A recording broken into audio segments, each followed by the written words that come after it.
छात्र आंदोलन में अपनी चारों तरफ से गिरगिटी कराने के बाद भी मोदी सरकार अभी भी गलती करने से बाज नहीं आ रही है।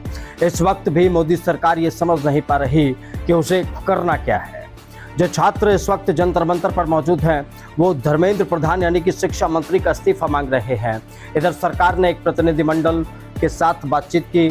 सीजेपी यानी कि सीजेपी के प्रवक्ताओं को बुलाया गया और जेपी नड्डा और केंद्रीय मंत्री जितेंद्र सिंह ने उनसे बातचीत की।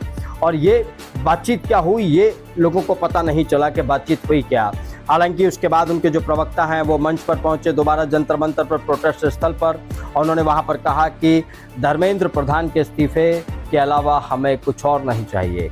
एक हमारी मांग है जो सबसे बड़ी है, वो है धर्मेंद्र प्रधान यानी कि शिक्षा मंत्री का इस्तीफा, और इसके अलावा हमने एक दो मांगे और रखी हैं, उन पर भी सरकार के साथ हमारी बातचीत हुई है, लेकिन ये नहीं चलेगा कि धर्मेंद्र प्रधान का इस्तीफा ना हो।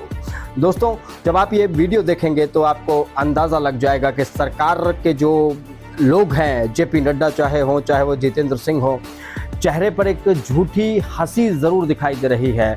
जेपी नड्डा गंभीर हालात में इस मामले में चिंतन करने के लिए बैठे हुए हैं कि क्या हमारी ये बातचीत मोदी जी को पसंद आएगी या नहीं आएगी, क्या हम सही बात कर पाए हैं या नहीं कर पाए हैं। तो ये तमाम चीज़ें होती रहीं।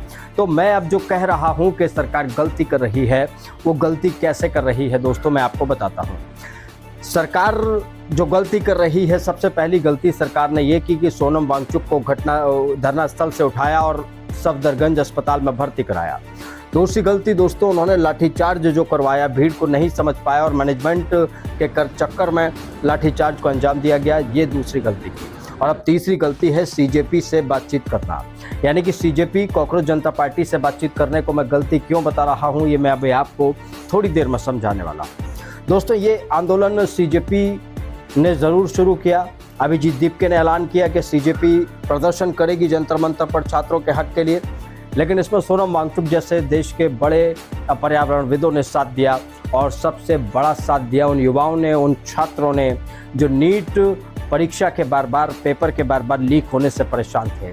और वही भीड़ धीरे धीरे दोस्तों जंतर मंतर पर पहुंचने लगी। अब ये जो सब कुछ चल रहा है, आप देख रहे होंगे मंच से 80% लोग ऐसे पहुंचे हुए हैं जिन्हें कॉकरोच जनता पार्टी से मतलब नहीं है। मतलब जितने फॉलोअर्स उनके सोशल मीडिया पर हैं उतने ग्राउंड पर नहीं है। या 80% वो लोग हैं जो शिक्षा व्यवस्था से परेशान हैं, जो पेपर लीक होने से बार बार परेशान हैं, जो इस बात से परेशान है कि सरकारें जो सिस्टम है वो सिर्फ उनके साथ खेल कर रहा है।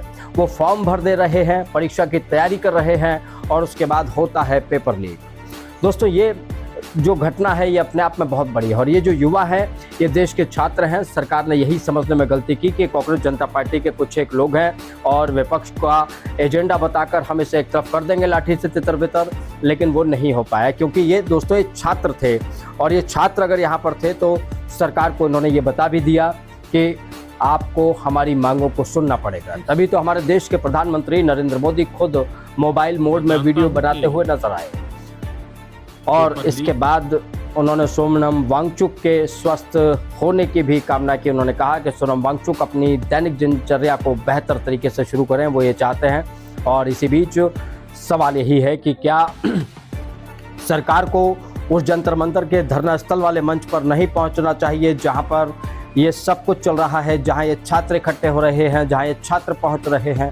क्या सरकार के किसी जिम्मेदार मंत्री को इस धरना स्थल पर पहुंचकर छात्रों को संबोधित करते हुए कोई बड़ा आश्वासन, कोई बड़ी महत्वपूर्ण बात नहीं बतानी चाहिए?